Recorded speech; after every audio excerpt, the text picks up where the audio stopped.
Bienvenue à cette exploration. Aujourd'hui, on se penche sur une question vraiment fondamentale qui nous a été posée. Si la prière, c'est un dialogue avec Dieu, comment on apprend concrètement à écouter sa réponse ?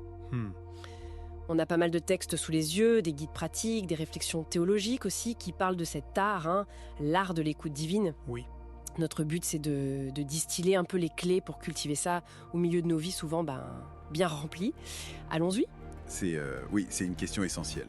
Ce qui ressort tout de suite des sources, c'est que l'écoute, c'est pas juste une option, quoi. C'est vraiment le cœur d'une relation vivante avec Dieu. Le cœur même. Exactement. Jésus dit bien « Mes brebis entendent ma voix ». Et les textes, ils insistent là-dessus. C'est pas juste une image, c'est une réalité spirituelle accessible. D'accord. Écoute, c'est l'autre moitié du dialogue. Sans ça, la prière, elle risque de devenir un monologue. Un monologue, oui. Alors justement, par où on commence pour développer cette écoute ? Les textes sont assez clairs là-dessus, il semble. Oui. Le point de départ massif, c'est la Bible, la parole écrite. C'est présenté comme le canal numéro 1, le filtre, infaillible presque. Mais comment on l'utilise pour écouter ? Alors là, les guides pratiques sont très concrets. Ils parlent beaucoup de lecture priante, de méditation. C'est pas juste lire pour savoir. C'est plutôt ruminer la parole. Ruminer. Oui, comme laisser les mots descendre, demander au Saint-Esprit d'éclairer et de nous montrer ce que ça veut dire pour nous aujourd'hui. C'est apprendre à reconnaître sa voix familière dans ses propres mots en fait. D'accord. Et puis évidemment, bien connaître les Écritures, c'est aussi la première protection contre les fausses pistes. Logique. Mais au-delà de la Bible, il y a aussi le Saint-Esprit, mentionné partout. On parle d'une petite voix tranquille, d'impression, de conviction intérieure. Ça paraît peut-être un peu plus subjectif, non ? Ah oui, tout à fait. Et c'est là que le discernement devient absolument crucial. Toutes les sources insistent là-dessus. Le discernement. Oui, le Saint-Esprit nous guide, c'est promis. Mais, et c'est important, sa voix sera toujours cohérente avec les Écritures. Toujours. Toujours. C'est le garde-fou, exactement. Après, il y a d'autres canaux. Les circonstances, les conseils de chrétiens matures, la nature même.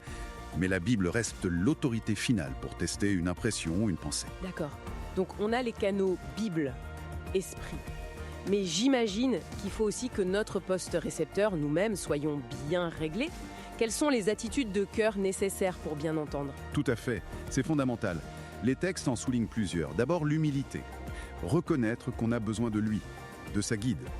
Ensuite, un désir sincère d'obéir. Pas juste de savoir pour savoir. Jésus le dit, en gros, si tu veux faire la volonté de Dieu, tu sauras si mon enseignement vient de lui. L'obéissance, oui. Le calme intérieur aussi, c'est essentiel. Faire taire un peu tout le bruit, le brouhaha mental, pour pouvoir percevoir ce murmure doux et léger dont parle la Bible. Le fameux murmure. Et puis, bien sûr, la repentance. Le péché non confessé, ça brouille la ligne, comme le dit Ésaïe. Ça crée une sorte de parasite sur la fréquence. D'accord, c'est clair.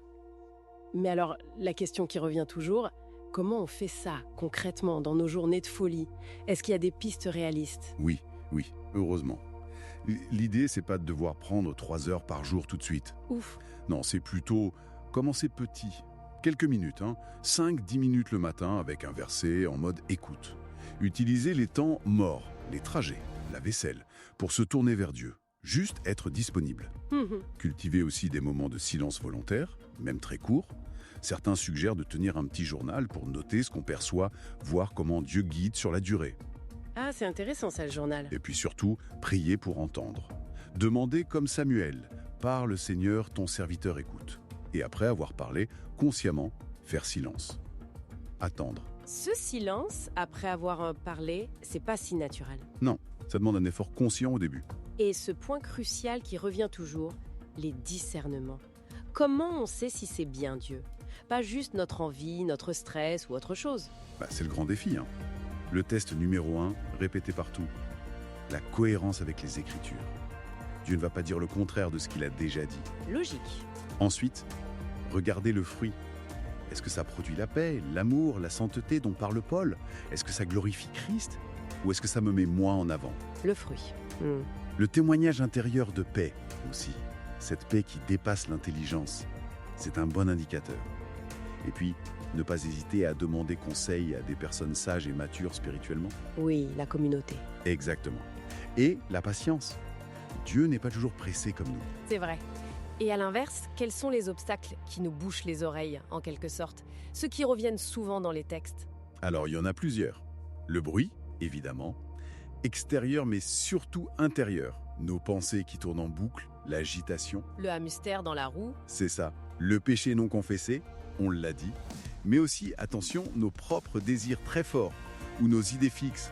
Ah non, Dieu ne peut pas me demander ça. Ça bloque, direct. On filtre avant même d'avoir écouté. Voilà, la peur aussi. Peur d'entendre, peur de mal comprendre, peur de devoir changer quelque chose, l'impatience. Et parfois, tout simplement, le doute que Dieu veuille vraiment nous parler à nous, personnellement. C'est fascinant de voir que l'écoute, finalement, c'est moins une technique secrète qu'une posture du cœur, une relation qui se travaille, qui se cultive. Exactement. C'est un cheminement, un apprentissage continu. Et ce qui est vraiment encourageant, et ça toutes les sources le disent, c'est que le désir de Dieu de communiquer est immense, souvent bien plus grand que notre désir d'écouter. Il est déjà là à vouloir parler. Il cherche ce dialogue, oui. Alors, pour terminer notre échange, peut-être une pensée à garder. Et si le plus grand obstacle, ce n'était pas tant le silence de Dieu, mais notre propre manque d'attention, une attention qu'on n'a pas assez entraînée? Oui, c'est une bonne question. Comment est-ce qu'on pourrait là aujourd'hui créer consciemment juste un petit espace, même quelques minutes, simplement pour se mettre à l'écoute? Qu'est-ce que ça pourrait changer?